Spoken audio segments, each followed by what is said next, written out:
পরিমণির জন্মদিনের পার্টি নিয়ে অভিনেত্রী প্রসূন আজাদ পোস্ট করেছিলেন। প্রসূন আজাদ পোস্টে পরিমণির পার্টিকে লোক দেখানো বলে উল্লেখ করেন এবং নিরাপত্তা কর্মীদের অপমানজনক আচরণে ক্ষোভ প্রকাশ করেন। সেই পোস্ট নিয়েই নেটিজেনদের মাঝে আলোচনার ঝড় ওঠে। এবার পরিমণির ব্যাখ্যা ও দুঃখ প্রকাশে নতুন করে আলোচনায় এলেন দুই অভিনেত্রী।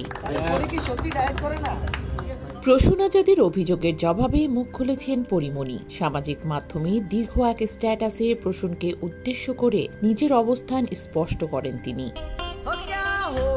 পরিমণি লেখেন, প্রিয় প্রসূন আজাদ, আপনি লিখেছেন যে আমি আমার লোক দেখানো পার্টিতে আপনাকে দাওয়াত দিয়ে এনে অপমান করেছি। আপনি বলেছেন আমি আমার নাম রোশন করতে সান্ডা পান্ডা লোক রাখি যারা গেস্টদের জিজ্ঞেস করে তারা কারা। আচ্ছা আপু, সত্যি কি মনে হয় আমি আপনাকে ছোট করার জন্য আমার ইভেন্টে দাওয়াত করব? কখনোই না বোন। অভিনেত্রী আরও বলেন, আপনি জানেন আমি আপনাকে কতখানি পছন্দ করি। আমাদের দেখা না হলেও আপনার এক টিভি সাক্ষাৎকার দেখে মুগ্ধ হয়ে সাংবাদিক ইমু ভাইয়ের কাছ থেকে আপনার ফোন নাম্বার নিয়ে কল করেছিলাম। সেদিন অনেক কথা হয়েছিল।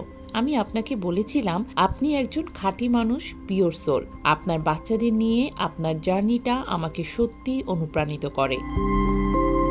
নিরাপত্তা কর্মীদের আচরণ নিয়ে প্রসূনের অভিযোগ প্রসঙ্গে পরিমণি জানান, অনুষ্ঠানে তার নিয়োগ করা কেউ ছিলেন না। ওই ব্যক্তিরা ছিলেন আয়োজক প্রতিষ্ঠানের ম্যানেজমেন্টের সদস্য। তাদের কাজ ছিল কেবল নিরাপত্তা নিশ্চিত করা।